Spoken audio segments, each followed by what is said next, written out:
El metro de la Ciudad de México era un orgullo de la urbe. Con su inauguración reciente y la expansión de sus líneas simbolizaba el progreso en una ciudad de constante crecimiento. Pero no todos compartíamos este entusiasmo.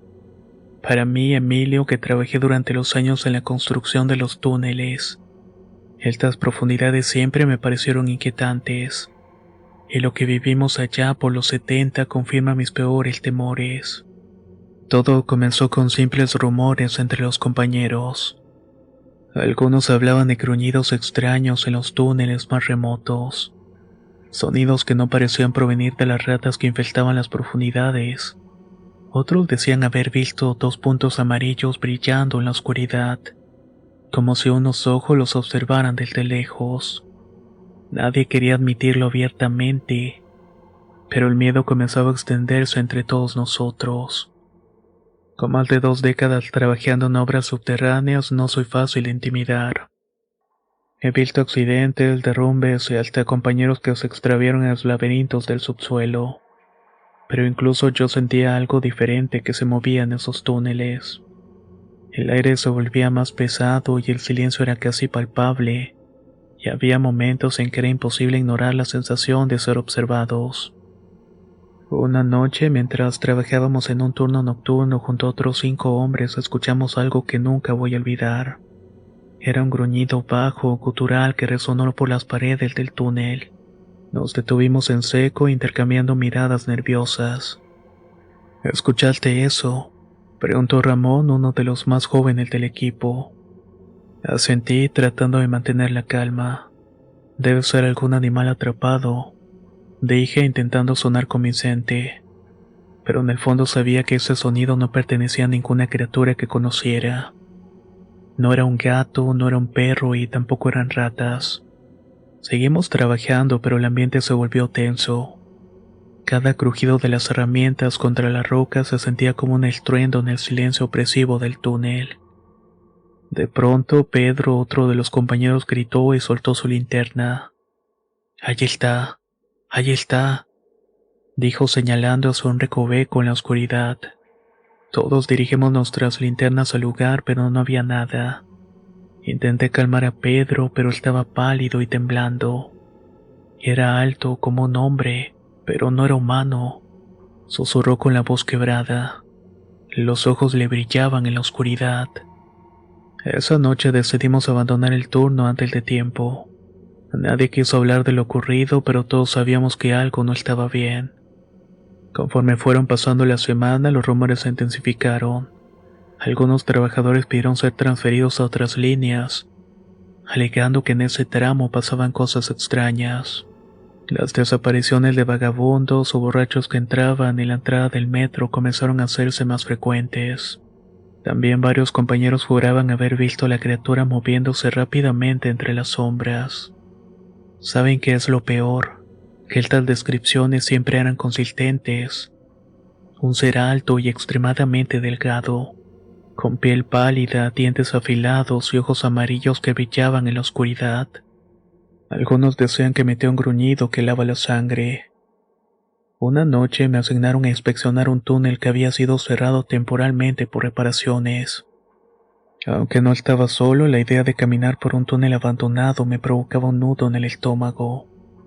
Mientras avanzábamos, la linterna de uno de mis compañeros comenzó a parpadear, dejando secciones del túnel en completa oscuridad.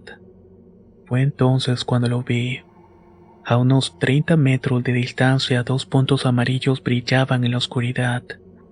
Al principio pensé que podían ser reflejos de alguna estructura metálica, pero entonces estos se movieron. La figura emergió de las sombras mostrando un cuerpo alto y delgado con extremidades desproporcionadamente largas.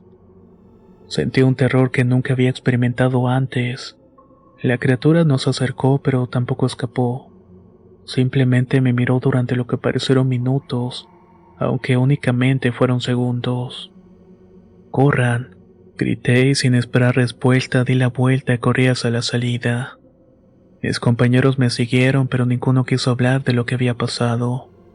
Intenté olvidar lo que vi, pero sabía que no podía. Esa figura me perseguía mis pensamientos y mis sueños.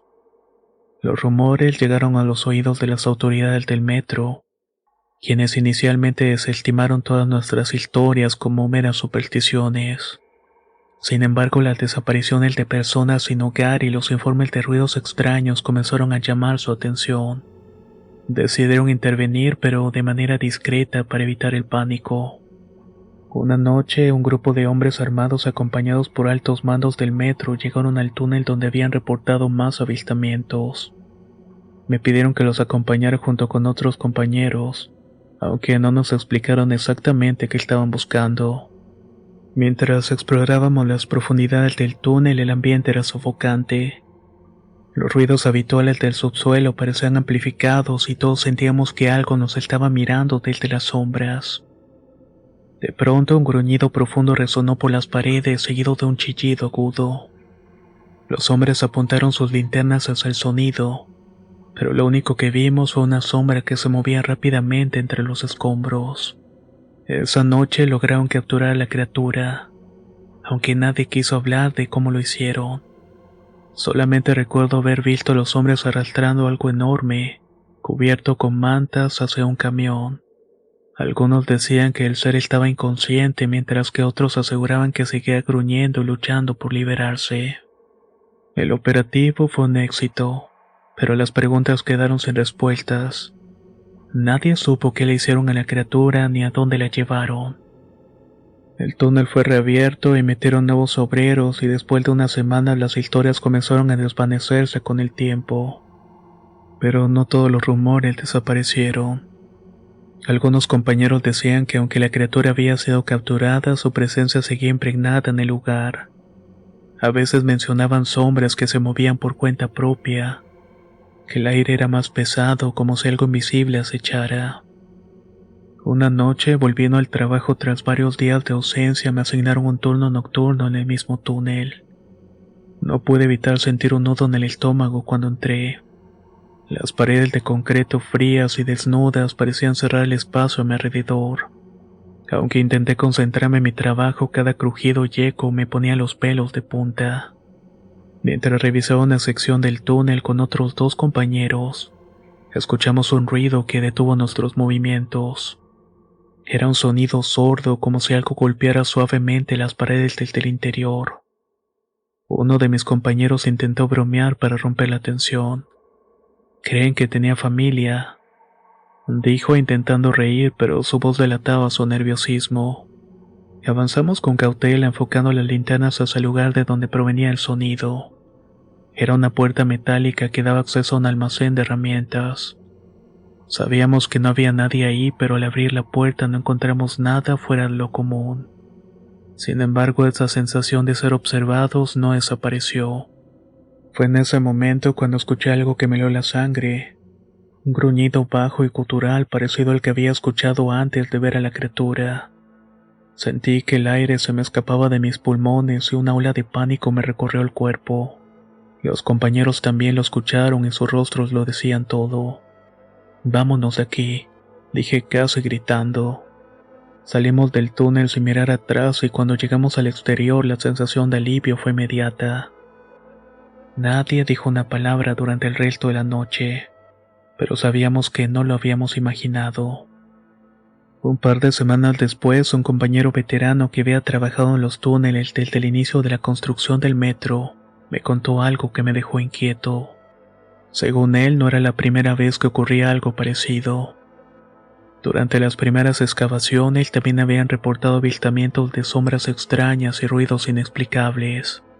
Algunos pensaban que los túneles habían despertado algo que llevaba tiempo enterrado. Las ratas no empezaron a desaparecer hasta que llegamos a las capas más profundas, me dijo. Y esas cosas no son normales, Emilio. Algo vive ahí abajo, y no creo que lo hayamos visto por última vez. Aunque traté de ignorar sus palabras, no pude evitar que resonara en mi mente. A partir de entonces mis compañeros empezaron a renunciar, porque eran incapaces de soportar la tensión que había provocado todo esto. Los que nos quedamos lo hicimos porque necesitábamos el dinero, pero ninguno volvía a los túneles sin miedo. Años después, cuando ya había dejado mi trabajo en el metro, me encontré con uno de mis compañeros que había estado presente aquella noche. Nos reunimos tiempo después y entre cervezas me confesó algo que no esperaba escuchar. Esa cosa no estaba sola. El monstruito del metro, dijo bajando la voz. Yo vi otras sombras esa noche, pero no quise decir nada. Tenía miedo de que nadie me creyera. Sus palabras me dejaron helado, y si había más criaturas, ¿dónde estaba ahora? Aunque nunca más volvimos a escuchar incidentes similares en los túneles. Pero no podía evitar pensar que quizás simplemente estaban esperando. Esto me lleva a recordar algunos otros comentarios, anécdotas de algunos compañeros que trabajaban en algunos túneles cercanos. Estos provienen de los obreros que estuvieron conmigo durante los eventos, pero otros llegaron también de los veladores, conductores del metro y policías que también habían sentido la extraña presencia. Por ejemplo, una noche mientras estábamos descansando de un turno largo, un velador apodado Chucho me contó su experiencia. Don Chucho era un hombre curtido por los años con pocas palabras, pero esa noche parecía querer desahogarse conmigo. Fue en una de las estaciones más nuevas de la línea. Yo estaba solo como siempre revisando que no hubiera intrusos. El silencio era pesado, lo único que se escuchaba era el eco de mis pasos. Entonces desde el fondo de un túnel escuché un grito, pero no era un grito cualquiera. Era un sonido tan agudo y desgarrador que tuvo que detenerse para recuperar el aliento. Esa cosa no era humano. Era como si algo estuviera sufriendo, pero también furioso. Pensé que podría ser un vagabundo atrapado, así que fui con la linterna para ver qué estaba pasando. Pero cuanto más me acercaba, algo dentro de mí me decía que no siguiera. Emilio, nunca antes había sentido miedo. Esa fue la primera vez que tuve que retroceder. Me di la vuelta y volví. Terminé corriendo hasta la entrada de la estación y pasé el resto de la noche en la caseta de seguridad. Desde ese día evitaba patrullar los túneles solo. Y cuando solamente era yo, ni siquiera patrullaba. Raúl, un conductor experimentado, también compartió su historia conmigo. Hablaba en voz baja como si temiera que alguien más pudiera escuchar y lo corrieran. Era un recorrido de prueba casi a la medianoche. El vagón estaba completamente vacío, o al menos eso creía. Mientras conducía noté algo extraño. Al principio pensé que era un fallo técnico. Habían luces que estaban parpadeando y decidí ir para atrás. Ahí entre los asientos alcancé a ver una figura alta moviéndose. Era delgada, como si se estuviera deslizando. Intenté buscarla al final del recorrido, pero no había nadie. Lo que sea que fuera había desaparecido. Cuando me tocaba hacer turnos en ese túnel cuando estaba abierto al público, siempre decía una oración cuando pasaba por ese tramo. Uno de los relatos más inquietantes me lo contó un policía apodado El Flaco. Su trabajo consistía en vigilar las entradas y salidas del metro durante la madrugada. Una noche, mientras revisaba una alcantarilla cercana a la entrada de una estación, alcanzó a escuchar un ruido que le heló la sangre. Era un chillido, pero también sonaba como si algo estuviera raspando el metal desde adentro, dijo encendiendo su cigarrillo para calmar los nervios. Cuando me acerqué a la alcantarilla vi algo que me dejó petrificado. Eran dos ojos amarillos brillando en la oscuridad. Estaban mirándome desde las sombras. Sentí que se me congelaba el cuerpo. No me pude mover hasta que esa cosa desapareció. El Flaco nunca volvió a acercarse a esa alcantarilla. Y a menudo advertía a los nuevos reclutas que no patrullaran esas zonas solos. Todas estas historias me confirmaron lo que había vivido en los túneles. Aunque las autoridades trataron de enterrar la verdad, algunos relatos seguían circulando en quienes trabajaron en las profundidades del metro. Cada vez que escuchaba una nueva anécdota sentía que esa criatura, o tal vez criaturas, nunca se habían ido del todo. Tal vez simplemente están esperando su momento para volver.